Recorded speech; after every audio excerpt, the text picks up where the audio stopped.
Good morning, patrons. Valerie Isan here in my sweatsuit with yoga pants on a Saturday morning. I've had a yummy breakfast that my husband made for me, and I've had a couple cups of coffee and a couple mimosas, so I'm feeling really good, and I did my monthly reflection this morning. So I'm using the Year of the Tiger Passion Planner soft cover. I actually bought another one, as you know, and I still am craving to use it too. It's a hardcover marble and it's really beautiful. And every once in a while I'm like, oh, should I switch? Halfway through the year. But I really love seeing the planner chunk, as it's called, at the end of the year. And I wanted to share my March gratitude spread. So here it is. And my plan for the month, my intention was self-care and self-kindness. So really speaking kindly to myself and being a friend to myself. And I feel like I did a fairly good job of that. And I picked up a couple of new good habits that are kind to myself and also are, putting me forward into my puts me forward in my goals, gets me closer to my goals. So this is April, before I've done any stickering and before I have, of course, put any gratitude into it, even though today is the second of the month. So I'll retroactively go back and add that. But this is my monthly reflection for March. So I thought I would just share with you what's been going on in my world. So the most memorable thing for me last month was my birthday. I turned 48 and I had a mimosa brunch birthday party, and I had, I think all told with Ali and I, there were 9 people. So it was just the right size of party for me. I got to really be in the love. And I felt really loved, and I got to spend time with everybody there, and I had a lot of fun. It was really great. It was exactly what I needed. I really was surrounded by my friends and love and mimosas, which are awesome. And we laughed a lot, and I wore this springy salwar kameez that was green and blue that my mother-in-law gave me. So that was really fun. The biggest lessons I learned in the past month, and it's really weird for me to always need to remind myself of this, but my friends love me for realsies. And I guess I don't often let myself be vulnerable enough to accept that love. And since I was focusing on self-love, I think I was able to feel it from others as well. So that was a good lesson for me. Also, I have money trauma. I either don't believe that or haven't let myself acknowledge it because it seems lame. Other people have it so much worse off than me that I forget that my trauma and grief aren't less than other people's trauma and grief. Grief is grief. Trauma is trauma. I mean, I would rather have my trauma than someone else's trauma. That's true. So in that sense, I guess I not prioritize, what's the word? Judge the levels of, the gradients of traumatic events. And I don't think I can help but do that. And I don't know that it's wrong to do that. I think maybe it's a good thing to do that. I don't know the answer to that. But acknowledging that I do have some money baggage that I needed to release. And so I'm actively working on that. Once a week, I sit down and journal about it and really set aside time to read something that will inspire journaling or self-reflection about money, whether it's clearing old baggage and healing, or if it's, learning new ways of getting better in that financial health regard. Also, asking for help is always a winner, and volunteering as well. Um,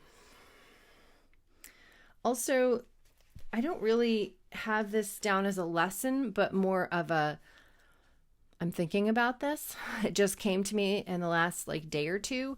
And when I'm writing in my planner that it's a work day at home, I just write WBB, which stands for Willow Bench Books, which is my umbrella publishing company name. And I just sort of slough all of the money that I make from my author business under that publishing umbrella, whether it's narrating for people or editing for people or coaching them or book royalties, any of those things. And I don't know that that is specific enough in my planner, and acknowledging that there's more to author business than checking emails and doing marketing promotions and sending out emails to my list. There are other things that take up a lot of my time, and I don't remember that they do. And so I made a list of all the things that fall under that WBB umbrella task list. And there's a fair amount of stuff. So just keeping mindfulness around spreading out my time and intention on all of those things so that I don't default to the busy work of answering emails and that sort of thing. Okay. I assessed my priorities and I'm really happy with how I spent my time, except I do want to give a little more love to my Passion Planner ambassador activities. And I also want to work on my book more. It still slays me that I'm, yes, there are so many other parts to being an author than putting new words on a manuscript or editing those words, but I am not, it's the most important part of being an author. So I have to put more attention and intention on spending time in my manuscript and not letting other tasks and duties encroach upon that time. I need to be a little more sacred with my manuscript time. And my family and friend time I thought was exceptional. I saw friends I hadn't seen for months, and I had my party, and I went and saw my dad and Alice at least twice, I think. Ali and I did housework together a lot this month, so that felt good. I've kept up with my Duolingo. I'm on a 57-day streak on Spanish Duolingo app time. I've been weekly reading time, and I've added that money magic night every week, so that feels good too. Accomplishments this past month were pretty rad. This is my favorite part of monthly reflection, is writing down all of the things that I've done. So I've done 4 yoga sessions. I've recorded and uploaded 4 podcast episodes. I've proposed talks for the Willamette Writers Conference. I went to a couple of Author Success Mastermind Town Hall events. I have gone to a Blockchain for Authors Digital Summit. As I said before, I'm on a 57-day streak with Duolingo. I interviewed 3 different times for other people's podcasts, so that was really fun. I engaged with my author life community and my Passion Planner family community. I've gone to Passion Family meetings and done activities for them. I did a monthly reflection for you all last month. I emailed my list 2 times, which is a record for me. Usually it's once every 5 months or something, if that. I've sold 2 more retreat tickets for the summer writing retreat. So that feels super rad. And that means that I've broken even. So I'm not going to make any money doing it, but at least I won't go under. And it's a really important event for me, and I'm really glad I get to do it this year. I decided to add narration for audiobooks to my author service menu. I celebrated my 48th birthday. I visited family and friends. I concentrated on self-care and self-kindness. I paid off a credit card with Ali's bonus from work. I've attended Spanish classes. I raised a glass to Ollie's brother, who passed away when he was 21 on spring equinox. So I raised a glass for him and for the equinox. And I rethought my goals for the next 10 months. And I narrated for Jay's book. So those were all of my accomplishments. So that felt really super rad. And how I'm different this past month.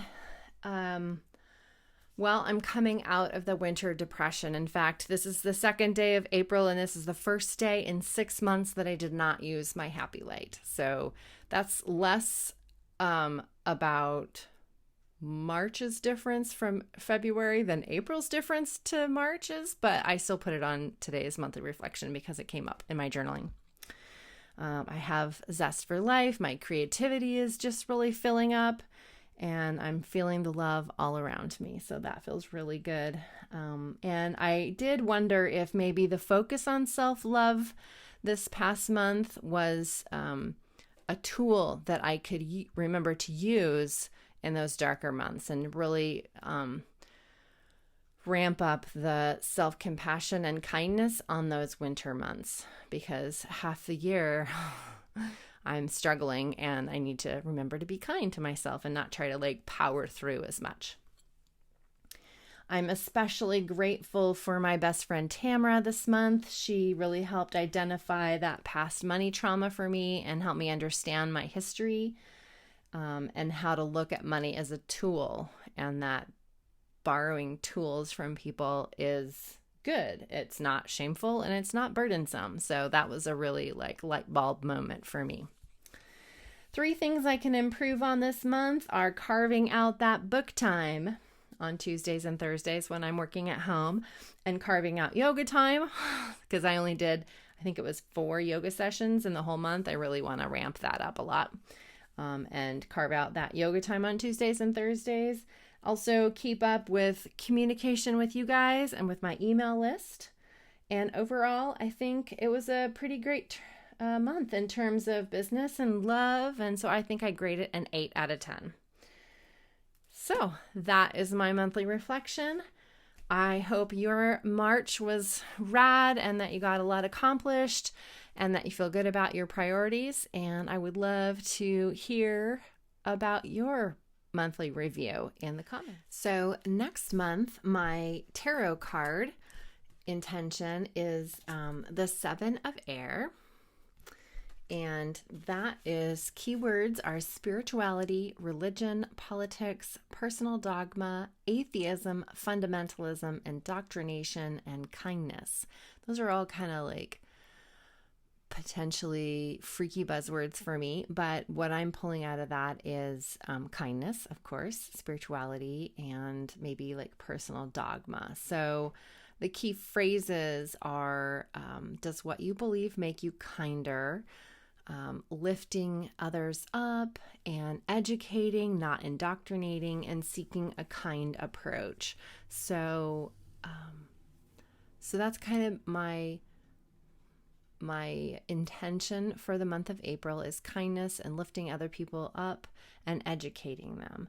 And I think that I can do that through my author community and through my Passion Planner community, and just hoping to show up and lift others up. The rising tide lifts all boats. So I want to just be useful and help others feel healthier, happier, kinder, and more compassionate to people. So that is my plan for the month of April. And I'm going to put that into my April gratitude monthly spread as well, and represent that in my sticker choices and in my decorating. So I don't know how you plan your intentions for the month. I don't know if you some people pick a word to represent the month. Some people pick a business intention for the month. So I would love to hear what your intention is for the month of April and how you come up with that. So add that to the comments as well. See you next time.